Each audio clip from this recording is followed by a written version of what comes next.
one thing that people talk about with carbon dioxide removal is that if you store stuff either on the ground or deep underground, it's going to use up all the land. And that land is a scarce resource. Is that a problem with woody biomass storage? Well, Serge, I don't think it's a problem with what we've done here in our demonstration and the ones that we have planned. What we've got around us is basically pasture land. We specifically chose this plot of land because we knew that at the end of the day, it would still be pasture land. We have taken great care to return it to a state that the cattle could come and roam. They roam this whole property freely. They come and go as they wish. We want to make sure that it provides them what they need and doesn't detract at all from its original use. That's why, if you look closely, you're going to see that we have actually tried to spur on the revegetation. It's a very early spring here. The snows are just melting away, and we're already seeing the grass that we planted last fall starting to come up. So we expect this to be a successful revegetation of the area. And we also know that the wildlife and the cattle are already interested in this spot because we can see the footprints behind us on the mound. It's fully our intent to reuse and waste none of the land that we've touched.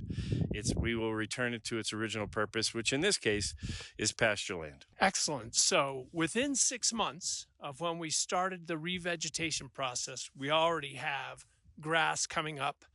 The first step in the process of revegetating. Do you think we're going to make it within a year? Do you think this is going to be fully revegetated within 12 months? I think from talking to the locals, they're a little bit more skeptical than 6 months or even a year. We've actually done a demonstration set of pits that came back very nicely.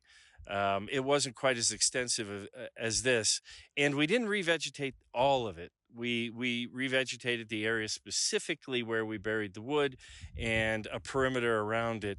Some of the other area that's been disrupted will come back with its own natural vegetation. And one of the cool things we did, specifically with the intent to bring back the food for the cattle and the animals, we reserved the topsoil as we dug the pit, set it aside, and then brought it back only at the end for the very final cover. So all of that biological material, all those plant life that was in there, the roots, they'll start growing the same as they were before. It'll just take a little while for it to fully fill in. So my guess would be closer to 2 years before we have this, exactly as it was before.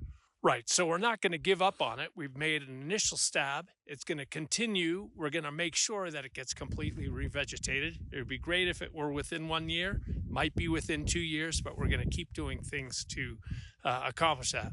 Well, that's the news here from Walsenburg. Back to you, James, in the studio.